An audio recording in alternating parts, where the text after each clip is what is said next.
The Digital Tourism Show, episode 224, is brought to you today by Tourpreneur.com, the podcast for tour professionals. Welcome to a special episode of the Digital Tourism Show. In this episode, I have the absolute pleasure of speaking with Shane Whaley of Tourpreneur. Now, if you're unfamiliar with Tourpreneur, I urge you to subscribe today. Tourpreneur is a podcast for tour operators where he offers advice and news about the industry. But not only that, he speaks to other tour operators so they can share their stories and share their advice to help businesses like you grow and prosper. If you haven't subscribed, please do head over to tourpreneur.com and subscribe today, where Shane also provides a daily email newsletter where he collates the latest news of that given day and sends it out direct to your email inbox. In this episode, I will be covering topics with Shane that have happened over the last 12 months, as well as looking ahead to 2020 and what the future holds. So welcome to the Digital Tourism Show, episode 224.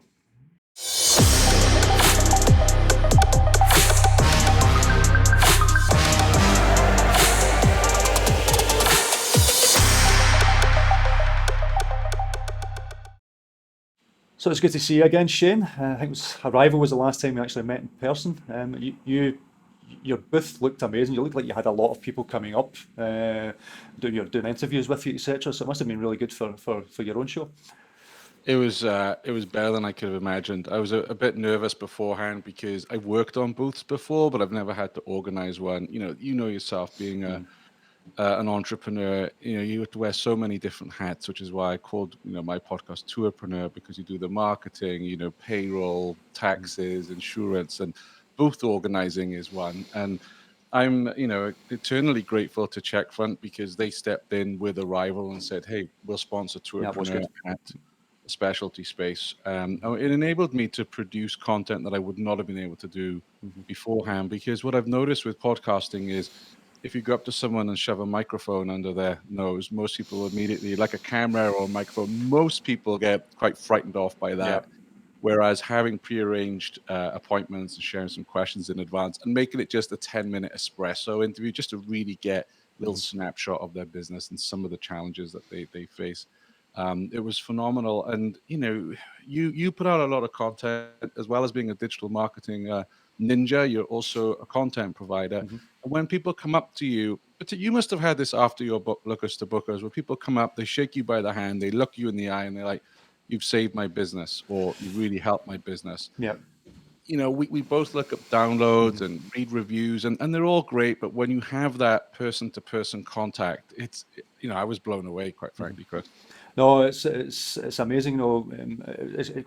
By doing it the way you did it with your show and allowing people to book up time with you, it's almost like they can psych themselves up before they get there. So if they were a little bit shy or wanted to talk to you and stuff like that, at least they can psych themselves up. But in terms of Arrival with the book, etc., it's the amount of people who came up to me who I've never met before, just come up saying, hey Chris, loved your book, love your videos, love this and that, and it's phenomenal, and that's what we try to install in our own customers, to say, look, content works. Put out good content, good videos, good podcasts, good written content, whatever that would be, to sell your story, show your personality, and that's ultimately what will open doors for you. I'm a big believer in that. That's why I do so much of it myself. Absolutely. And I knew about you before I started Tourpreneur, because having been a former director at Get Your Guide, I came into tours from the hotel industry, and I spent 13, 14 years in online hotels. Tours was very new.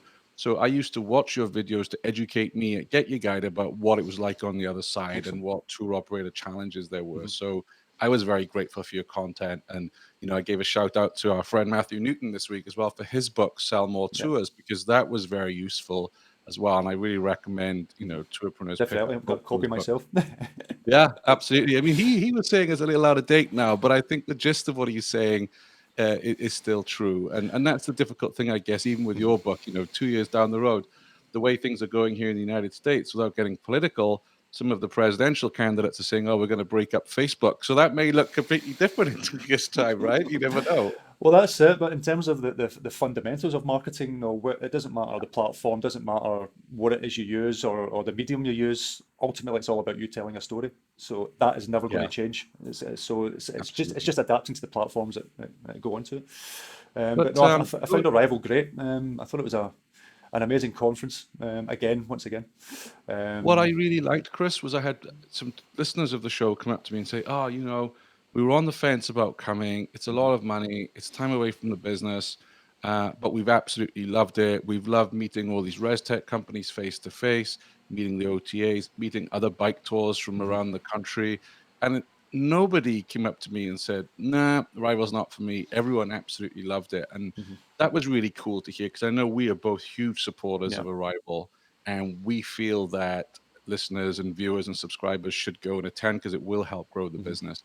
And a large part of that for me is and I'm not sure if Arrival are really would be happy with this, but I'll say it anyway. For me, Arrival now is almost like a school reunion in many ways, where you see people that you talk to online or you read their posts on LinkedIn, and then you meet in person, you have a beer or a coffee, catch up.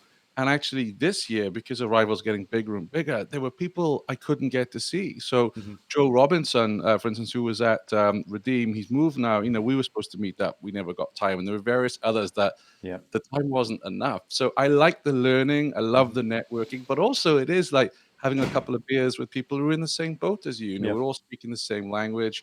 Whereas, I'm sure when you go to the football or have a beer with friends, they don't really get what we do, Yeah. and to be around people who understand the challenges and frustrations, and you can use acronyms that they Mhm. understand. I love that about Yeah, Arrival. no, no, I'm exactly the same. It's meeting up with old friends and making new friends, etc. And that's no, I think at the Arrival there, between me and Jessica, who at that point worked for me, now works for Arrival.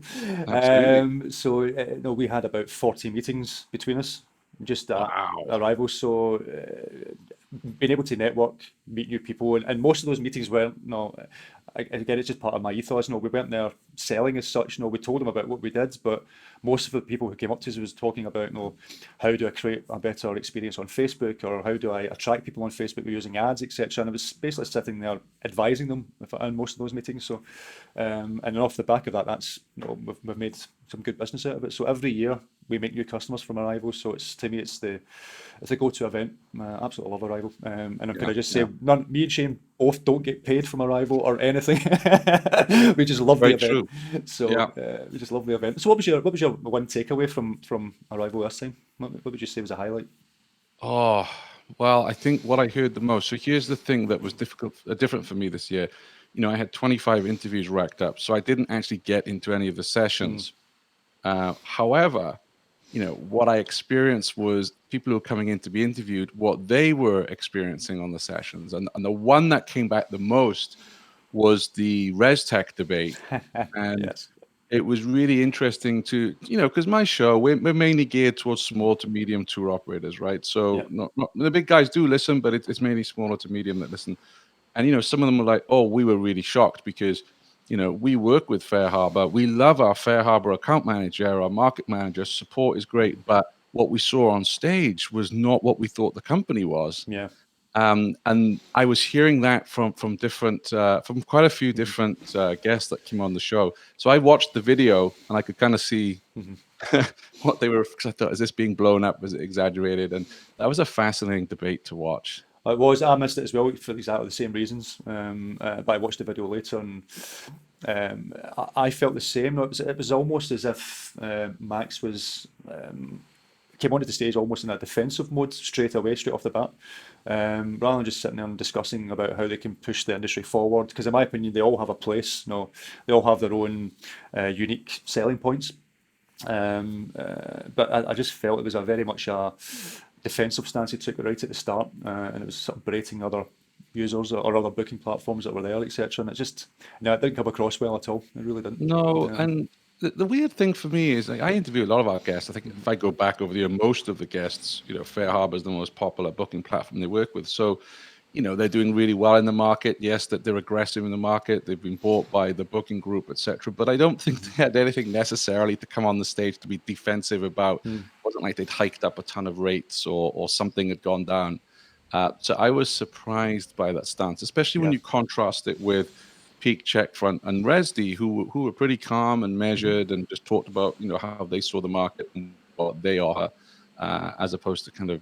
I mean, the quote that Max came out with, I forget it now. It was something that some elephants die or something, and I was like, no, this is Yeah. not that industry. This Mm. isn't Wall Street. You know, this isn't an investing conference. The cool thing about our industry is we all share knowledge. Yeah, we compete, but we share knowledge. We help each other out, and really see that, especially with tour operators. I always remember one of our shows, Mike down in Charleston, he runs a ghost tour, and he had a really bad car accident, was hospitalized for 6 months or so, and Bulldog Tours jumped in and ran his tours for him. They're a big competitor.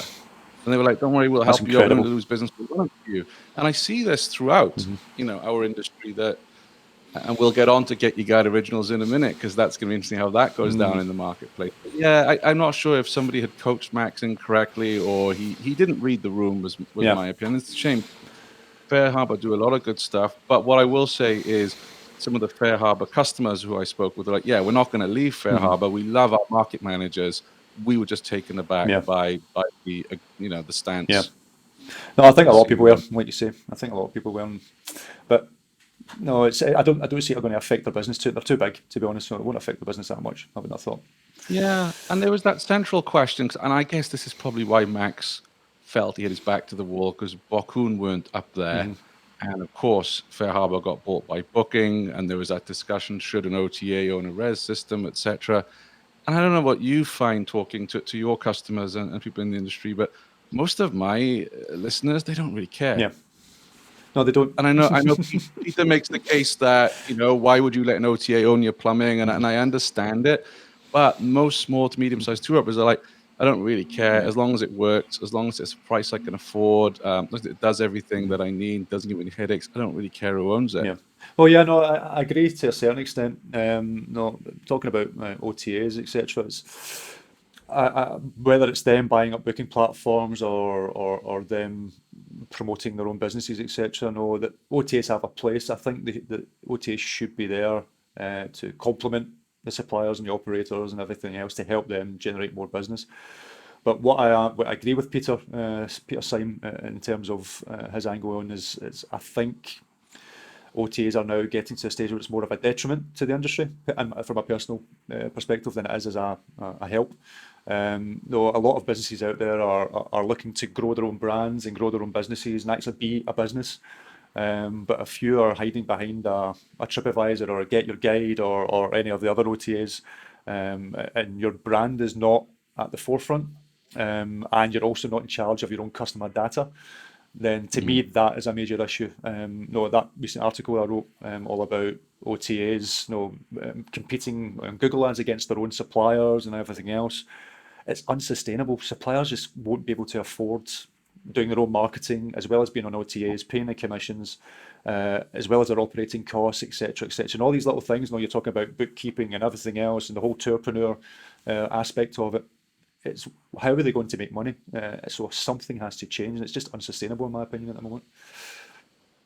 Yeah, I mean, I come to it from a different view. I worked for an OTA, for 15 years or so on the hotel and the tour side. So I've seen how much money can be made by tour operators who work with OTAs. And, let's be honest, you deal with Facebook ads, Google ads, that's not cheap, and costs are rising. So if you are paying an OTA 25% and you're getting, good business out of it, and it's saving you from either trying to learn Facebook yourself and throw a load of money down the toilet, quite frankly, because it's a tough thing to learn. It takes a while. That's why there's people like you around, Chris, that do this professionally. Or going with a digital marketing agency who's promised the world and doesn't deliver. There's a lot of that going on. And then you look at that 25%. I know Peter Syme is right. You got to look at your bottom line and your profits. But then I do think, okay, how much time should you dedicate to running your own Facebook ads and Google ads versus getting out with your tour guides and doing quality evaluation, or talking to your customers to find out, hey, how can we improve this? How can we enhance it? What else would you like to see? So I understand the dangers of it, but I do also know that OTAs have supported a lot of tour businesses. Oh, for sure. And I know a lot of people might think I'm completely against OTAs. I'm not. Like I say, they have their place. They do help a lot of different businesses, but I suppose I come to it from the aspect of if a business actually wants to grow their own brand and have their own brand name and everything else being seen in the industry, then it's going to be harder relying on OTAs for that, because obviously a TripAdvisor logo or a Get Your Guide logo or a Booking.com logo or whatever it would be is always going to be at the forefront. But where does it, there always, to me, there should be like something like I don't know how it would work, but like a non-compete clause. So if you are helping a supplier, you can't run ads against their own ads and that type of thing. So I think Well, there's little things that should come into it. So you see that does happen mm, if you have enough clout. mm, So I don't think I'm betraying confidence this year because it's across the board. So at my time at Get Your Guide, Empire State Building would come after you. mm, Their SEO police and SEM police would really chase you. And I know all the OTAs were threatened with Empire yeah, State Building walking away because the problem at an OTA, and again, I haven't worked at Get Your Guide for almost 2 years, right? So things have changed. It was the same thing at mm-hmm, Booking.com. You've got almost this room full of geeks that are locked away in a vault and they're doing all the SEM.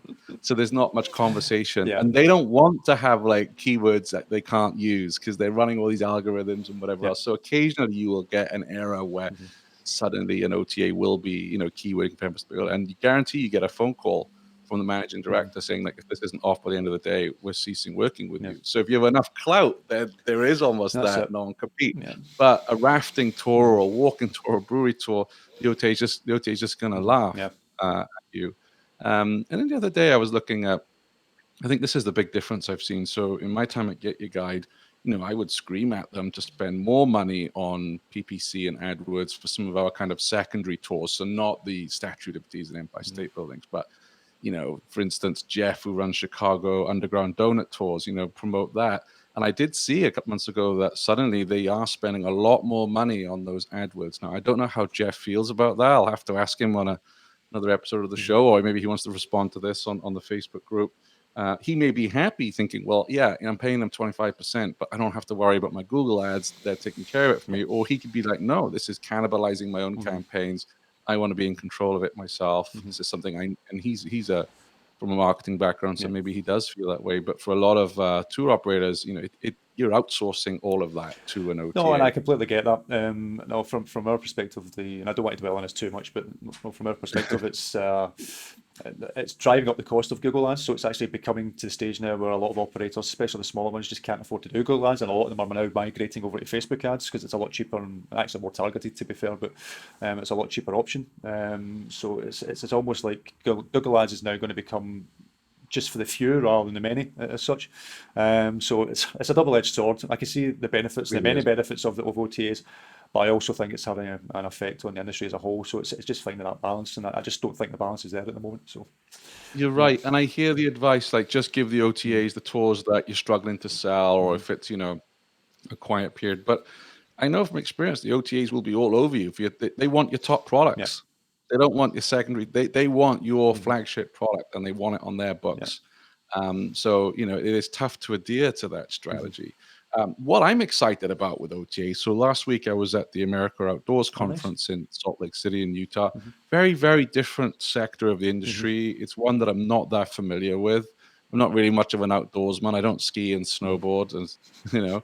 Um, but a lot of those guys, like with one guy I was talking to, he was asking me about OTAs, and I had to say to him, look, I wouldn't worry about them just for now because he runs snowmobile tours in New Hampshire. And what I can say is that the OTAs are not mm-hmm, touching new. I mean, I'm sure TripAdvisor have product there, but they're certainly not prioritizing it. They're prioritizing New York, San Francisco, Chicago, yeah, LA, etc.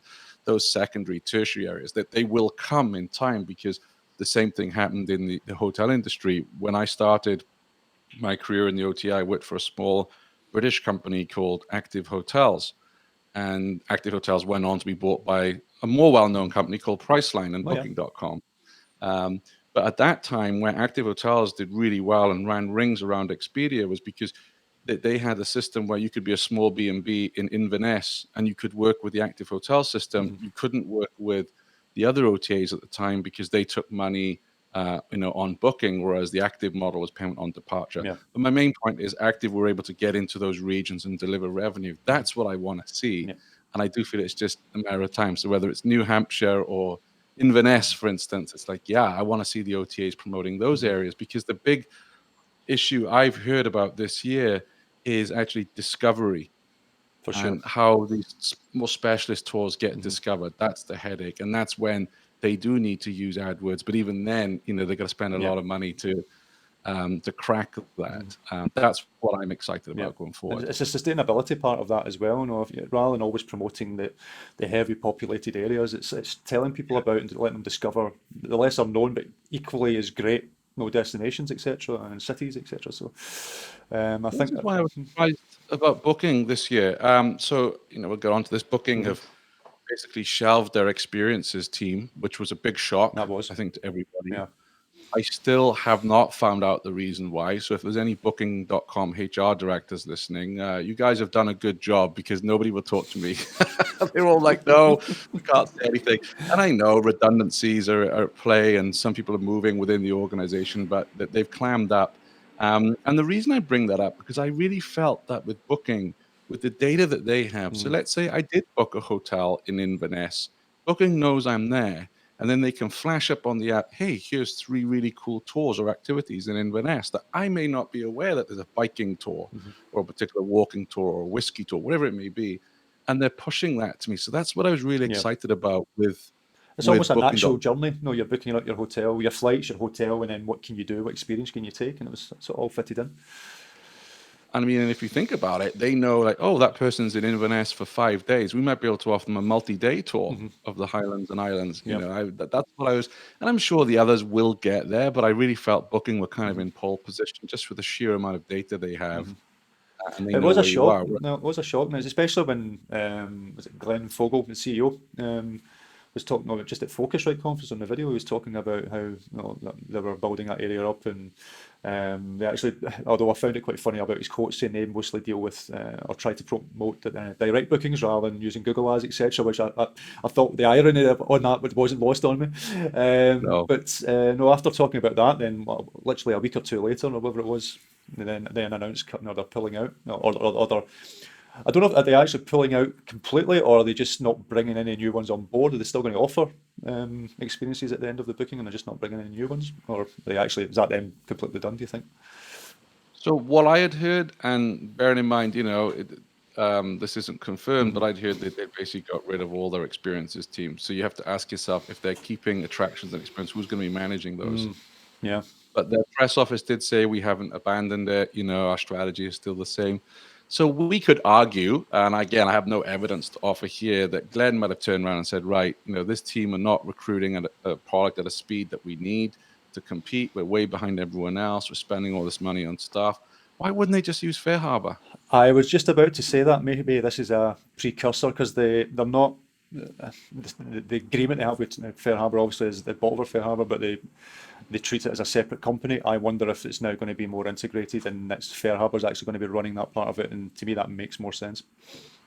Absolutely, and I thought that from day one is that's why they were buying it, to plug it in and say, right, now we can have this connected trip that Glenn is often talking about. And I was lucky enough to work closely with Glenn for quite a while. We have a good friendship, and he's one shrewd guy. I Oh mean, you yeah. just got to look at that Priceline stock price, for instance, compare that with Expedia, compare it with TripAdvisor, and they've done amazing things under his stewardship. Yeah.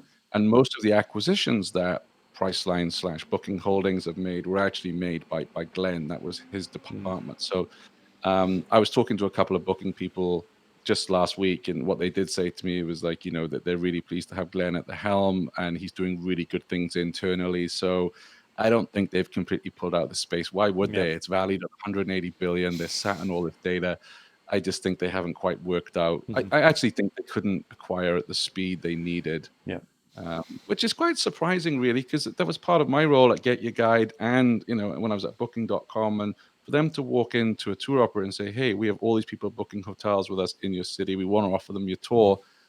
I'm surprised that they weren't able to acquire it at a quicker pace. I think maybe them and no, we talked about share prices. Obviously, TripAdvisor, etc., lost a lot of shares recently, or the value of the shares. And I think it's maybe because it's twofold. It's one, maybe they underestimated how hard it is to acquire this market or run in the sort of tours and activities market, but also because it's not like flights and it's not like hotels where it's quite standardized. It's such a, and that sort of, when it comes to tech, it's such a fractured industry in that sort of sense. And I think that's maybe where they're starting to realise, okay, right, this is going to take a lot longer than what we thought. They blamed Google. I don't agree with that personally, but I've got my own thoughts on that. But I just think they've suddenly realised, okay, this is not going to be as easy a nut to crack as some of the other industries like flights and hotels. I think you're absolutely right. But then when you think about see, this is how I view it at booking. I think that tours and activities was like the ugly stepchild. They probably weren't getting the resources because their stock price lives or dies right now by lodging and accommodation. So, was Ram's team given enough resource to actually build what I just described, pushing out tours to the app and things like that? Or was it a case they were feeding off scraps and that's why they didn't grow as fast? I don't know. And again, I have no intelligence on that. It's just how I perceive having worked for OTAs. It's really hard to get resource.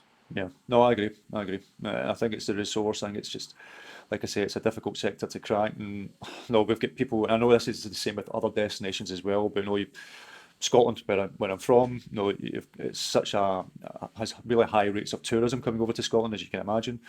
But most tour operators over here don't have websites or booking capability yet, so it's like that's why they rely so heavily on OTAs, etc., for that type of thing.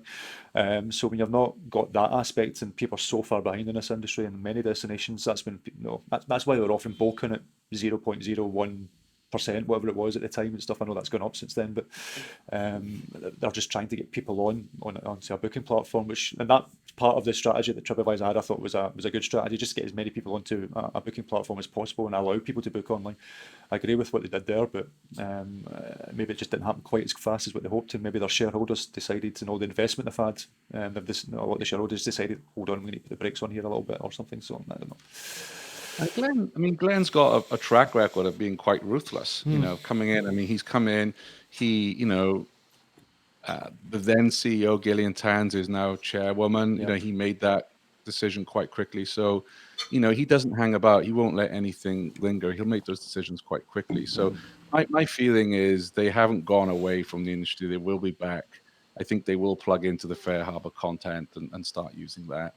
I just can't see why they would walk away from an industry that, they need to grow. And it seems to me that they've got nearly, I don't know the percentage, but nearly every lodging in the world pretty much. Yeah. So where do they grow? How do they grow? They've got car hire. And also on their website, it was kind of hard to find the experiences side as well. So I think they'll be back. Yeah, no, definitely. I don't see any reason why they wouldn't be, to be honest. No, for keeping on the sort of track of the OTAs at the moment, you obviously the Get Your Guide experiences. I know you had some thoughts on that. What was obviously you used to work there, so Yeah, I did. And at the tail end of my time at Get Your Guide, the whole originals came up, and I was never a huge fan, and I'll tell you why. And this was coming from the OTA perspective, not even from a tour operator perspective, but what I loved about my time at Booking.com. So I opened up the Scandinavian markets. I then opened up West Coast in Canada, oversaw a lot of offices, a lot of important markets. And I loved walking into a hotel with my market manager and saying, hey, our data is telling us if you have a minimum of 8 photos, if you have a photo of the TV and a photo of the bathroom, hotels that have that increase their conversion. And then it was down to the hotel to say, okay, we'll act on that. We'll do it. We'll get someone in to take pictures. Or they wouldn't. And that was down to them. And I love that, giving the data to everybody, making it a level playing field and saying, this is what we've learned on conversion. Now, I don't know, because obviously I left Get Your Guide a while ago, how that's working now. But there's a part of me that just feels, well, if they have Get Your Guide originals, are they just going to give all that data to their originals partner and not to the rest of the market? Yeah. And that's something that, had I still been there, I would have struggled with, because I want to see everyone take advantage of that data and succeed. And if anyone from Get You Guys listening, if that's completely incorrect and you're still giving that data out, then forgive me and I apologize and let us know. But that was what, when you start to pick favorites in a market. And also on the flip side of it, I remember Tao Tao did his Ask Me Anything at Arrival Berlin. And I got my microphone out, spoke to some tour operators. Hey, do you want to come on and share your views about Get Your Guide originals? They were like, no, don't want to come on air. We're really annoyed about it. We think it's competing with us, but they give us so much business. I don't want to go on the record, which I completely understand, because why would you? But I am hearing from the industry a lot of discomfort around this. And then there was the talk that my former boss, Johannes Reck, the CEO, gave, where he was saying that, in a few years' time, he wants 50% of their business to be Get Your Guide originals. And you just start to think, well, what does that mean? Like, if you're running walking tours in Edinburgh and they're coming in and branding another walking tour, what does that mean for your business? Yeah. And why should you bother working with Get Your Guide? if they're just going to have that one favored walking tour. Yeah, it's got How do you see it? it's going to go. It's obviously they're trying to go along the model of Airbnb or the Airbnb experiences, or even tours by locals as well. No, because they're always branded up tours by locals, and they use their own guides, and they actually train up their own guides as well and put them out there and stuff like that. So they're obviously been looking at that model and thinking, okay, but for whatever reason they like that model rather than trying to be another TripAdvisor or whatever that would be. So maybe I can see maybe why they're doing it, because they're trying to do something different from your TripAdvisor, etc. But no, other people out there are doing it. Like I say, tours by locals and Airbnb. So it's a funny one. It's a funny one. No, if you're just an operator who does tours themselves, and you don't really want the aspect of running a business, then yeah, no, tours by locals or get your guide experiences or Airbnb experiences, perfect. That's probably the ideal situation you can be in, and just take a passive income from it. No, but if you don't want to be an Uber driver as such and actually be your own business and be your own brand, then it's not going to be for you. Yeah, and I mean, I get it from a brand perspective as well, because I think it's fair to say there is no brand loyalty in tours and activities yet. There's some global players like Greyline, for instance, or maybe City Sightseeing or Big Bus, but generally, I went on a tour in Salt Lake City. I only know the name of that tour operator because we work in this bubble, Yeah, right? But yeah. if I was Joe Public, I would not be able to tell you that it was City Sights who ran that tour. So I think what Get You Guide are trying to do is to build the originals up. So let's say I've come to Edinburgh, got a really good experience on a Get You Guide originals. I'm going to Berlin. Oh, I wonder if they have one of those originals tour, the Get You Guide. Yeah. I think that's also a route to them building that brand. And I get it. They have a lot of criteria in order to be a Get You Guide original. Johannes was saying that I think it's their average score was 4.8 out of 5, whereas their average across the board for most of their products, non-original product, is 4.4. So I get it. They're trying to create a standard, which we've talked about a lot, that hotels, star ratings, etc. We don't have that in tours. So I agree with you in some ways that it's a double-edged sword. I like the standard, creating standards. I get they're trying to build a brand, but in the shoes of a tour operator, I'd be very, very nervous. Yeah, and you made a good point there when you mentioned Greyline and Big Boss, etc., etc. That's technically, and they're probably going to hate me for saying this, but they are technically, for once of a better word, an OTA as well. No, it's people who Yeah. buy into the brand. No, that whether it's a licensee or a franchise or whatever it be, you're buying into that brand. But that's people consciously thinking, okay, I want to run my business. I want to change my brand from this to this because they value that brand. Greyline, etc. They're all got amazing brands. They're well known across the world. So why not? And obviously that's what Get Your Guide are trying to do with that as well. So yeah, it can work for big businesses as well. But it's whether those big businesses that would want to, if you can imagine like a Greyline Orlando, for example, suddenly going, no, we're not going to be Greyline Orlando anymore. We're going to be Get Your Guide Originals. It's going to be a harder nut to crack, I would have thought. Yeah, and what happens so as I understand, listening to Wilfred Fan at Crook at Arrival Bangkok, he was saying that wasn't a route they were going to go down. But that could change because all these OTAs are looking, and if they see Get Your Guide achieving success with originals, they're going to pile in. So what you're going to have Klook originals and Expedia originals, and it's again going to be a very interesting marketplace Well, yeah, with everyone picking favorites. yeah, and it's going to be, well, you mentioned Expedia. It's going to be interesting what they're going to do now after after their CEO, etc., all resigned. So it's was it Mark? Was it Orkenstorm? Is that how you pronounce it? Yeah. Alan Pickerel. So that was a shocker. I wasn't expecting that one. But it just shows you that how, like I said, I mentioned earlier, just shows you how volatile this industry is in terms of them trying to crack it. So obviously they had a lot of disagreements, and some, I don't know what those disagreements were, but obviously didn't align with what Expedia are trying to do. So Yeah, and it's all tied to the stock price for these big public companies. Once that starts plummeting, then as we know, heads start to roll. Barry Diller, he's not shrinking violent either. He will take action where needed to protect the business. So I don't know how you feel about the tours and activities with Expedia. I don't come across them so much. I don't really come across them promoting their tours. Not many of our guests have really talked about them as an OTA that delivers a lot of bookings for them. So I've always, again, you would think maybe they suffer the same issue I discussed with Booking, where maybe they are not getting the resource at Expedia in order to build this into a real kind of OTA for tours and activities, because they've got the data. Oh, they've got the and the data, name. yeah, and they're a massive company. I think, obviously they're bigger in Europe, I believe, than they are anywhere else. But I always remember Expedia, when we way back in the day when we used to develop websites and various other things as well, etc. Though when you actually looked at the systems Expedia had at that time, and maybe even still today, that they were still quite far behind some of the other tech companies in that sort of Yeah. sense. And I think they're maybe playing a little bit of catch up in terms of that. So I think that's the sort of process they're still going through. No, I would hate to say it, but that's one of the reasons why Thomas Cook went under. No, but they were playing catch up. No, they left it a hell of a lot. They left it too late to be at the forefront of the industry in terms of, you think of the amount of data Thomas Cook would have had as well, with all the shops that they had and everything else, and the flights, the accommodations, the experiences that they had and everything else, and the packages that they offered. They should never have went under, but they just left things a lot too late, and I think Expedia are still going through that phase as well, personally. But Which is why I always felt, and again, I don't have any evidence for this, but I always thought Expedia were going to come in and buy Get Your Guide at some point. I thought it would either be Booking would buy them, because at that time Get Your Guide were an affiliate partner. At the end of your Booking hotel, there was a Get Your Guide link. Plus, Case Coolan, the former CEO of Booking, was on the board of Get Your Guide. But I always had a feeling that Expedia would come in and buy Get Your Guide. Obviously, yeah, I just that's what I'm saying. I just think that they just do things that a little bit slower than what they maybe should have done, and I think that's maybe why they are where they are at the moment. So. Yeah, it's an interesting one. I've got a funny feeling we're going to hear more from Expedia, for good or for worse, over the next year or two, I think. Yeah, I don't hear much from them. That's the thing. It's like I never hear on the tours and activities side anyway. Maybe that will change with Yeah.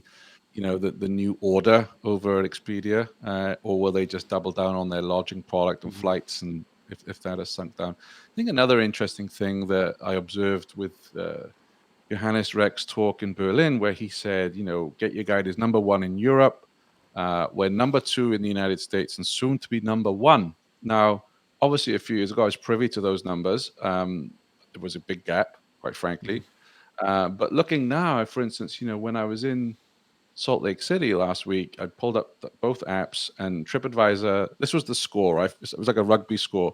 TripAdvisor 68, Get Your Guide 4 in terms of activities. Now, again, Salt Lake City, lovely, lovely place, but I'm guessing it's a secondary or tertiary city. I'm pretty confident that Get Your Guide haven't really focused on Salt Lake City yet, which, there's a lot of outdoor activities that go on there. There's, like I say, TripAdvisor had 68 activities. Yeah. So when he says they're going to be number one quite, soon in the US, I did kind of raise my eyebrows and thought, is that just, fighting talk? And then, I'm not privy to the value that they're delivering in their biggest cities, but I'm pretty sure if I did an audit of these secondary and tertiary destinations, that Trip would be some way ahead. Yeah, no, I would agree. And just go back to the other point about Expedia, possibly buying Get Your Guide, etc. No, it couldn't happen now with the amount of investment they've had. It's impossible for anybody to buy Get Your Guide. Unfortunately, Get Your Guide are now in a position where they have to make it work. Or they're going to have to sell it cheap. Yeah, and I'm being pretty candid on this chat today. I mean, if Johannes listens, I'm not picking on you, but he also said at Focusrite, SoftBank are an investor, but they're just along for the ride. And I was like, no one's chipping in millions just for the ride. And the whole SoftBank thing, it's like you and I putting money on Rangers and Celtic to win the title, because they pump money into Klook and they pump money into Get Your Guide. So it's a really odd situation. If they're throwing money about, I'm sure we can take some to help promote the podcasts and shows and everything else. I'll happily take some. Yeah. There's a punt for you. You can do that. Yeah, especially if they're just along for the ride, right? I mean, exactly. But no, it really is. It really is interesting, and I know we've obviously known that you've spoken about Groupon and Amazon, what they're possibly going to be doing, etc. Groupon are a funny one in my opinion, because especially here in Europe, Groupon are seen and still seen by many as a provider of huge discounted products, whether it's tours or other products or restaurant, going out for bites to eat and everything like that. And I think that is one of their issues. I know they're trying to really get into this space and grow this space within the tours and activities market, but I think a lot of people will only use them because they expect huge discounts, and a lot of operators just can't provide the discounts that they're looking for. And I think they've got a bit of an issue with the brand because of that. They really have got a lot of work to do to overcome their discount sort of look and feel to the brand. I don't know if they can pull it off, to be honest. I don't know what your thoughts are on that, but Yeah, it's interesting because at Arrival Orlando, there was a poster in the foyer which was something like Groupon, and it was something. I'll have to pull up the image now of the photo, but they said no discounts or whatever else. And I was like, okay, interesting. And I went over to their stand and I spoke to someone who was there, and she didn't really know what was happening. And then I said, look, can you get your sales director to call me? I'd love to get him on the show because a lot of our listeners are confused because she was telling me, no, we're not deep discounting on the tours side. Yet, I spoke to someone fairly recently who's a tourpreneur and said, no, they made us discount. And maybe they have a two-pronged approach. yeah, But I would love them to come out on your show or ours and just explain a little bit more about what they're trying to do. yeah, But I fear you're right. And also what I've heard from our listeners is when they have run deals with Groupon, because I think it used to be if you worked with Viator, you were automatically added to Groupon. There was something that people yeah. That happened really to Peter annoyed. Simon again. To mention him, no, he had one of his tours through Viator, then and yeah, all of a sudden he came on Groupon, and no, Yeah. and it just happened automatically, and it wasn't really the type of customer that he was trying to attract. So it's And yeah, And I also heard that the discount buyers are the absolutely worst for leaving bad reviews. They're expecting, a lot more, quality or whatever it may be, and they're quick to leave yeah, negative. And that's weird, isn't it? You get a 50% off a hotel room or an activity, and then you leave a crappy review. And I worked for a couple of years as VP of sales at a company called Secret Escapes, which oh yeah, I'm sure you'd be familiar yeah, with in the UK. So they did flash hotel deals, deep discounts, but only 4-star and up.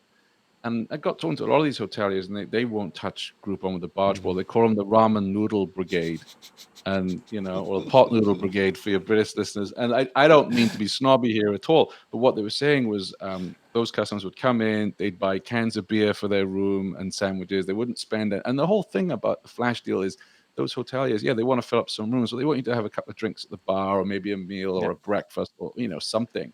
And they never did spend But money that is the on whole site. point, is because it's people looking for something cheap, no, and that's yeah, fair enough. That's a viable market to go after if that's what you want to do. But if you're a 4 or 5 star hotel and you want people to come in and take a meal, etc., then that's not the customer you want. They are going to just go out and go to McDonald's or bring in McDonald's and have a couple of cans of beer. The other burger Yeah. chains do exist, by the way, in case there's any.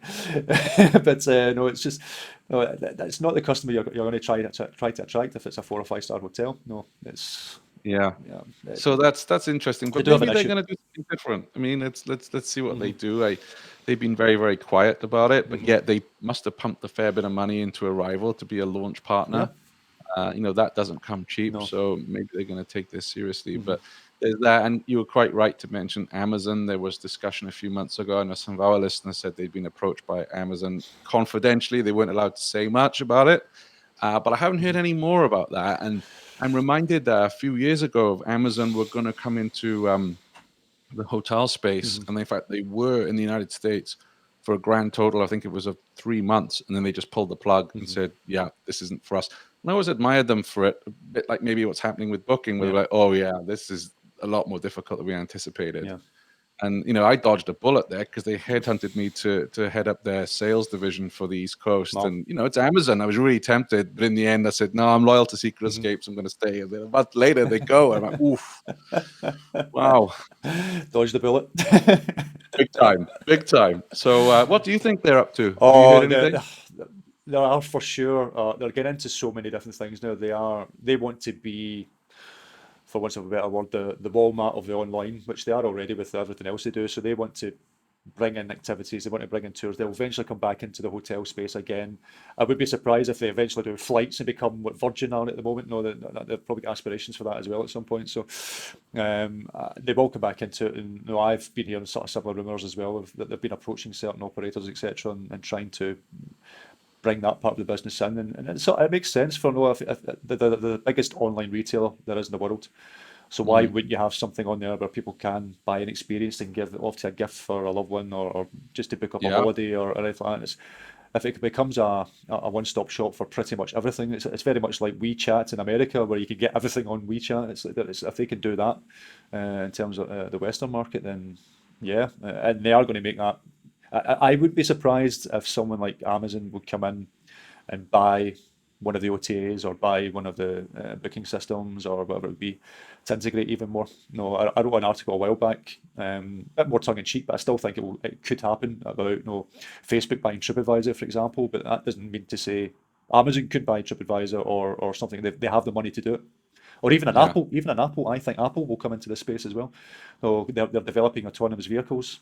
That will no doubt bring in tours and things like that within that as well. So there'll be other companies out there that we don't realise who will come into this space at some point. Yeah, I always say it's like the gold rush right now, isn't it? Everyone's rushing to the west to dig for gold.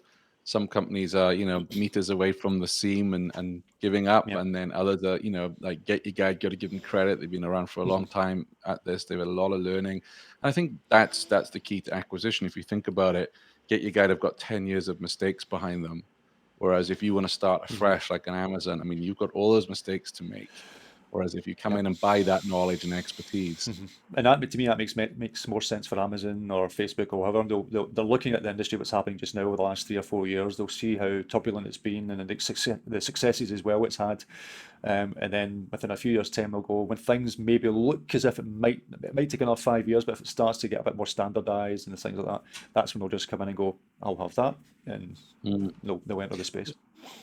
the company we haven't talked about, because they're primarily concerned, they're an OTA, but they're concerned mainly with attractions, is Tickets with a Q. Luke Elzinger's company, because they got 60 million from Airbnb, which was a puzzler to Yeah. me, because it seems to be different from Airbnb experiences, whether again they'll merge them at some point in the future. But well done to the Tickets Yeah. team, because I had fears about them. I didn't know if they could last with all the money being pumped into Get Your Guide and Klook and up against Trip. I was a bit worried for Tickets, and that's not because I've heard anything bad about them. I think they're a great company, but it's taking real deep pockets to compete in Yeah. the space. And So I was thrilled. that's going to be it's going to be an issue for many of the booking. No, I think was it Arrival? They mentioned something like the 150 booking platforms out there and reservation systems or whatever it is. It's incredible. No, within the next 5 years, I'd be lucky if there's going to be 25 of them or 50 of them sort of about. No, it's unfortunately there's going to be acquisitions. Some are just going to fall to the wayside, and there are a lot of good companies. Ticket is one. There are a lot of really good companies out there, and I like the aspect that they are more independent. No, it's one of the reasons why I like things like Peak Pro and all the other ones because Yeah. they are independent. They don't have a Fair Harbor or a TripAdvisor hanging over their head and shareholders to sort of say, right, you need to make this and you need to make that. There is always going to be a place for an independent system, but yeah, it has to be consolidation. It can't continue with 150 different booking platforms. Yeah, you say that. My eye opener last week was, so there was a massive kind of exhibition area, vending area, and I was like, wow. So Peak were there; they had a booth. Fair Harbor had a booth. Flybook, and I didn't realize until last week that Flybook actually started out, which was a booking engine for fly fishermen and fly fishing tours. So they're kind of that ilk, Yeah, right? So yeah. I got them being there. And then there was these other booking platform guys that I was not familiar with. And when I was asking around some of the attendees, who are you using for your online bookings? It was 2 or 3 these adventure booking platforms that I want to say like 90% of people were using. No one said Peak. Yeah. No one said Fair Harbor. It was these guys. And, I said to Douglas Quinby, because we had dinner together, I was like, I hadn't even heard of these guys. Are they in the 150 that we think are out there? So I think by niche, Yeah. maybe, if you've got someone who's like, yeah, we're just going to specialize on food tours, or yeah, we're just going to specialize on ghost tours. Now, I don't know if that's sustainable as a business. I don't know the margins and the finances, but I think, yeah, then I could see a smaller booking platform working, because you're running a food tour. They understand the challenges. They understand what you need to run that food tour. But yeah, I think it will be a bloodbath, and I hate to say this, but every time I attend an Arrival, I think, what booking platforms are not going to be around this year that I met last year? And it's a market economy, it's competition, it's what happens, but it's.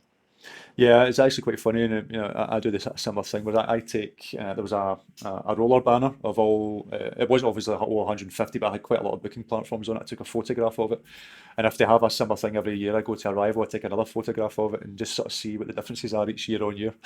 See who's dropped off or merged or whatever. So yeah, it's quite an interesting one. So what would you say was your to sort of finish off more positive notes, etc. So what would you say is your highlight of the year? What sort of stood out for you in 2019? There was a lot because obviously Tourpreneur started in January of this year. It was an idea Well I'd done, you had get for past some your first time. year, or Yeah, close to your just first year. about Yeah, a couple of weeks ago. No, yeah. just about. And when I was at Get Your Guide, one of my frustrations, and I think every sales director experiences this, that you are so involved in strategy meetings. I think 80% of my time now is involved in recruitment Hmm. because we were building a big team. That I just didn't get enough time to get out and sit with tour operators. Yeah, I sat with Empire State Building and Disney and all of those, but I never sat down with a brewery tour or walking Yeah. tour. So I'd always, but they fascinated me. And what fascinates me about this space more than any other is if you have a passion for local breweries, that you can build a tour around it and you can make a living out of it. Hmm. Yeah, it's tough, it's hard, it's not easy at all. And I love hearing these stories of how people are, oh yeah, I was a lawyer, but I got fed up of all that, or I got fed up with in the corporate Hmm. world. Now I run brewery tours or a punk rock walking tour of New Hmm. York, and I love what I'm doing every single day. I get out of bed with a smile on my face, and I think for me that's been the real highlight is Yeah. speaking to people who are happy to go to work, happy to build a business. They love that seeing smiling Hmm. faces on their guests, and also just what's available in terms of technology. If you think I was joking with someone the other day about, 20 years ago, even 10 years ago to an extent, marketing, you'd put an ad in the paper and wait for the phone to ring. You had no idea if that ad was Hmm. resonating. Whereas more than anyone else, Chris, you stick a Facebook ad up, you see straight away, oh, it's not converting. Yeah. Let's change the image. Oh, now it's converting. Oh, no, it's not. Let's change the title. All of that ninja tricks that you guys do, we're able to do within a matter of days to kind of work out if that ad Hmm. is effective or not. Yeah. So I'm really excited about more people discovering more of the specialized tours. Like everyone who goes to New York City know they can get Actually, I say that about the Empire State Building. One of my frustrations always used to be, still is, I was there last weekend. I walked past the Empire State Building and I see a big line of people outside. That's just the line to buy a ticket. That's not the line to get it. And I'm like, you've all got smartphones. Just Yeah. whip up the phone, get your guide tickets, TripAdvisor, whatever. Like at least book your ticket to get in there. Yeah. So we have a long way to go, even We with do. the big names. But Mhm. I really look forward to smaller tour operators using the technology that's out there. Because let's be honest as well, that yes, of course, your business relies on paying customers that are like, yeah, I don't have time to do it. I don't have time to learn it. I don't have time to make mistakes with Facebook. I'll give my money to Chris, let him Mhm. go do it. But for people who are just starting out, who don't have any revenue, there's YouTube Mhm. videos. Your channel is, like I said at the start of the show, I learned so much through Mhm. watching you. Even when I started Tourpreneur, and I always share that I just paid $400 for a session with someone, and then the next week you put out a show that basically covered what she told me for the 400. I'm like, wow, Chris would have just saved me $400, right? So I am excited about Yeah. this. I'm excited about more arrivals next year. Mhm. I think they get better each year. For I sure. think they are listening. They're Mhm. learning. This week, Skift announced that they are having a one-day tour That's interesting. Yeah. for one-day summit for Mhm. for tour Yeah. operators. And let's be clear, because Rafat reached out to me and said, no, no, no. He said, we're not competing with Arrival. This is for the multi-day Mhm. tour sector, which is still a really important sector Certainly is. in No, a tours. lot of our own customer base is multi-day. No, we have obviously a lot of day tour companies here as well that we help, but multi-day is such a huge part of the industry as Yeah. well, and that is a funny one because it's only really Tour Radar that are the OTA that helps with that side. No, everyone else hasn't really looked at that market or cracked that market yet. So it's but the guys at Tour Radar do a really good job at that side of things. And Yeah. I but think Get Your Guide will get in. I think mhm, right now they want to do day tours with Get Your Guide Originals. Then they're going to move into yeah, multi-day tours. And maybe that is something where they can be, I think, more successful. mhm. The best multi-day tour I ever did was actually in your home country of Scotland. I did a Rabbi's tour, Oh, cool. Highlands and Yeah, Islands. And one of the best tours I ever went on. It yeah. was just, you sit back in a minibus, let someone else drive, someone else sorts the hotels out, Mhm, the tickets for anyway, I can go on. But so that's exciting. And then also on the back of that, Chris, there was I wasn't able to attend it, but there was, I think, a one-day event or a half-day event at World Travel Market mhm. this year for tours and activities. Yep. There was a day at ITB in Mhm, Berlin. So these are big powerhouse names, WTM, ITB, Skift, who are all mhm. now taking our industry seriously. It's Yeah. almost like they're like, oh, yeah, we've ignored this Mhm, sector. And what I love about, Arrival, that every year they're getting more and more attendees. mhm. And I'm hoping the Skift event draws a good crowd as well, Yeah. because if they don't, these people are not going to run the events. But I know, and from your subscribers and viewers, that tourpreneurs are hungry for information. They're hungry to learn. they want to take that knowledge and implement it in their business, because there are a lot of empty suit gurus out there that will charge them, a load of money for so-called marketing advice, and they don't understand the language of tours and activities. You do. You're in the middle of it. This is what you do. Tom Cratch at TRK is another Yep, that he's does another it. one. Good guy. Thomas do it. Yeah. Yeah, absolutely. These are the good people in the industry. So I'll shut up now, but I'm really excited about next year and the years after for tours and activities. This is why we do what we do. No, and you hit the nail on the head. It's why I put out so much free content. So yeah, I run a business, I run a marketing agency, I've got staff to pay. I obviously need to make money to keep the business going, and to make my wife happy. I've got a wage coming in and feeding the kids. But Yeah. no, I'm a big believer of, in terms when you're doing marketing, is offering as much free advice as possible. I want to see the industry grow. I want to educate the industry as much as possible. Because at the end of the day, people will, off the back of it, will just come and approach me anyway and ask for our help if we need to, if they need to, etc. No, we can't. I understand that we can't help everyone. There's a lot of small businesses out there just don't have budgets for marketing, etc., or using an agency for marketing. So being able to sort of say, look, this is what you need to do, and then maybe a few years down the line, when you are at the stage where you want to work on your business rather than in it, and you do want to look at an agency, then we're here for you. But by giving that free advice, no, I want to see the industry grow as a whole, because it's such as I've always says, for me, I'm the same. It is the best part of travel. No one really remembers the flights they take or the hotel that they stayed in, but they'll always remember the experiences they had in a destination, and that's why, to me, it is the absolute spine and backbone of the industry. Absolutely. And here's the thing, your book right now, up until 31st of December, look as the book as is $5. That's a pint of beer, or maybe half a pint in London. Yeah, London. Yeah, I don't know. Yeah. I live in Vermont. But no, it's yeah. I thought again, it's one of these things. No, I don't make money from the book. It's purely there to basically the money that I've made so far is basically to cover the print costs, because it wasn't a cheap book to print, like 400 pages, etc. It wasn't a cheap book to print. So yeah, I thought now the print side of it's sold out at the moment. I'm hoping to do another print run. But so I thought, with the digital one, where Christmas coming up in January is always a busy time for tour operators, usually, or for most tour operators. Why not stick up for a fiver? And if it helps someone, for £5 and book a few extra tours, then to me it's done the job. So. Yeah, I have both versions. I have the print version because I'm old school, but I love having it on my Kindle as well when I'm away from the office, or if I just want to quickly search for something. So thank you for making it available. Someone asked me the other day on Instagram, are you going to release an Audible version? It doesn't really lend itself to that because there's pictures and guides and workshops within it. So I don't think someone having 400 pages of listening to me do an audio thing might work too well, but I don't know. Maybe it will. But I would need to probably use a translator for it as well, if that was the case. That's what I said to her. I said, well, I dip in and out of your book. I don't read it cover to cover. It'll be like, oh, I need to do something on Instagram, and then we go and read up on That's that. great. If the book is broken up into those sections, so you can do that. So.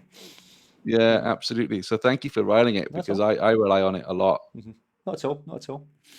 No, I'd like to also sort of mention for what you guys do and the Tourpreneur does. No, I have to admit, I don't listen to that many podcasts, but yours is one I listen to religiously, and I think without giving you a big head or anything, I think what you're doing in the industry and giving tour operators advice and everything else, it's required and it's needed, and I commend you for it. And I know you're looking at doing it for a year, and I know you're now going to be doing it for another year, etc., and everything else. So hopefully, fingers crossed, you can continue it and keep it going. So. Yeah, the plan is, we recruit some sponsors, because obviously, like you said, got to keep family happy and put food on the table and everything else. As much as I love doing this, I can't really afford, another expensive hobby. But yeah, I just think that, what I'm trying to do with the podcast is, Chris, you are an expert in your field. People pay you to market their tours and activities. I've always worked for an OTA. I've not run my own tour business. So what I try and do on the Tourpreneur show is the guest is the expert, the guest is the guru. I want to help flatten the learning curve by sharing someone's challenges or a nightmare situation they had or how they got started. And I think the most encouraging thing for me is the amount of people who write and say, hey, you know what? I've been thinking of running my own tour for years. I wasn't sure how to go about it. I love listening to your show. I'm planning on launching next year. What I call tourpreneurs in waiting, because the great thing about capitalism and market economy and the free market is we have the tools to do this, and we have the tools to get out there and make a living doing what we love. I read a lot online about people, the doom and gloom merchants, and stuff going on in the world. But when you look at the economy and the tools we have, we can build a business. It's not easy. It's tough. I know many fail, but the tools are out there, and the knowledge is out there that will enable us to make a living doing something we love. Yeah. Oh, definitely. Yeah, and I can't wait for the Tourpreneur global event to happen at some point when you bring it all together. You know what? I leave the experts like Douglas and Bruce and Alex to do events. Like, that's I'm more than happy to support all Yeah. the tour operator events that are out there. Yeah. But I appreciate the vote of confidence. But That's all. yeah, So that, I would like to finish on sort of I know who I would select, but with all the tour operators you've spoke to or seen over the last 12 months, who's been your most outstanding tour operator that you've came across so far, you would think? I know you've probably got so many you can choose, but if you had to pick one, who would it be? I think we're gonna pick the same one here, and that's Invisible Cities. Yeah, that's exactly who I was I going to just pick. Yeah. And I love what Zakira is doing. I love her passion for this. She's not doing it to be a celebrity. She really believes in her mission, and the fact that they donate 100% of their profits back. No, not 50%, 70%. It's 100% of their profits back. It's really hard not to be Yeah. motivated by that and inspired by it. So that's one I'd pick. And then I think the other one, actually, just to put another one in there, is Jesse at Walk on the Wild Side tours in New York City, because he was telling me he loves music, he loves punk, post punk, and all that, and he's built his own tour around walking tours around these sites in New York, which is a very expensive place to Yeah. live.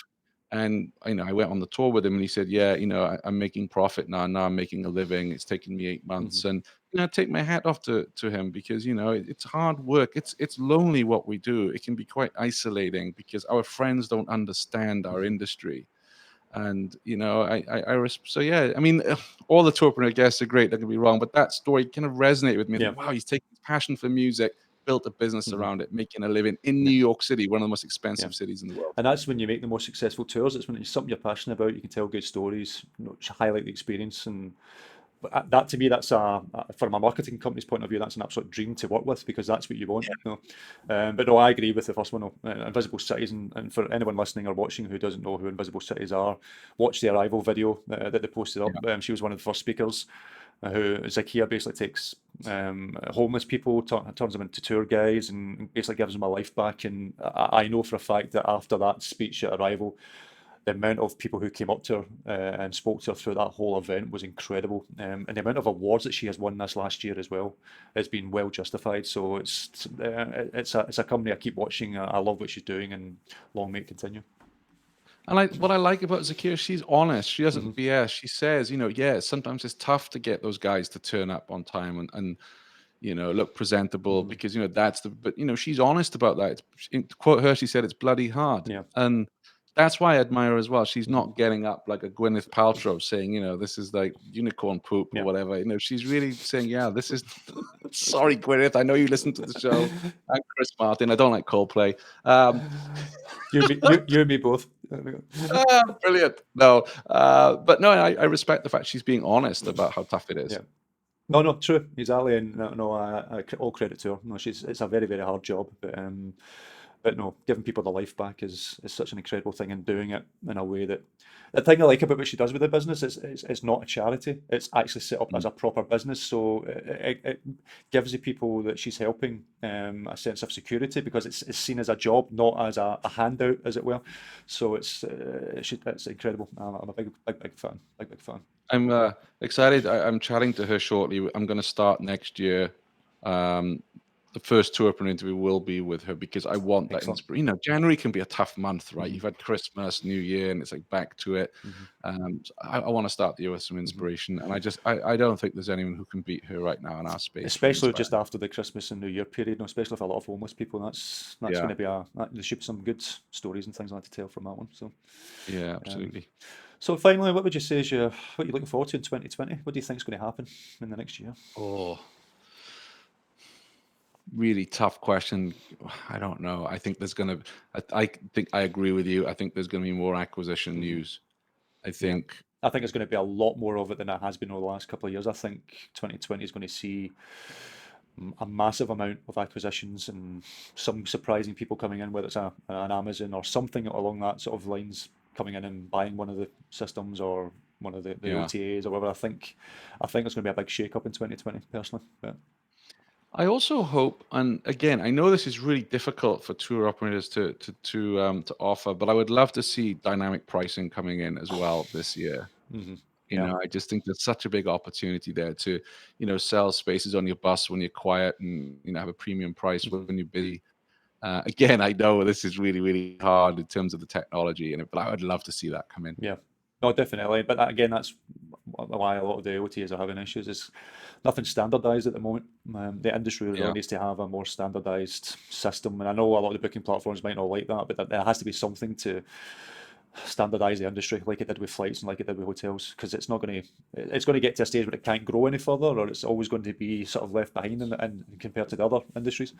So something has to happen, and over the next couple of years, hopefully that will happen at some point. So The other thing I'd like to see happen, maybe a bit controversial, is I would like to see Airbnb become a proper OTA.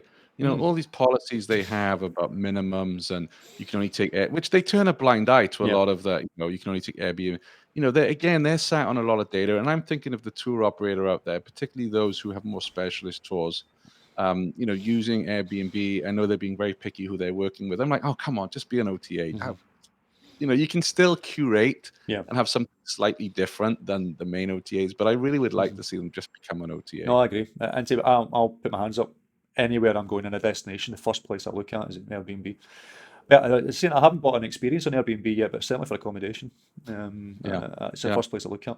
But no, I think they're sitting on a little gold mine there. If all they need to do is push that button, and they can really blow up and grow.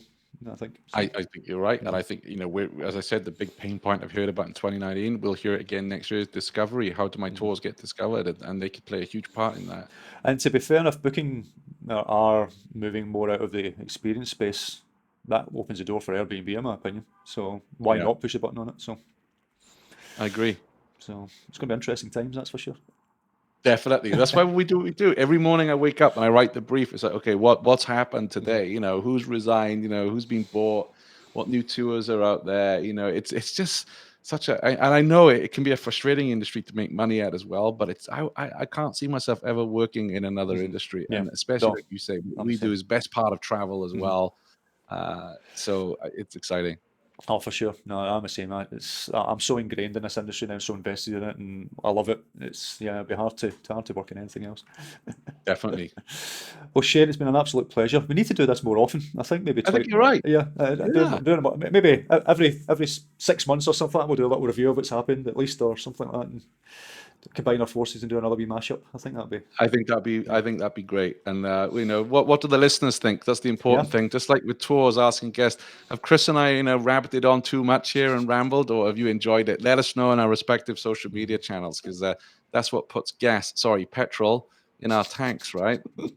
Yeah, diesel or unleaded. That's what we know. Yeah. So yeah, even my son, he obviously, my son's going to be 4 in January, and he as any kid is glued to their iPad, etc.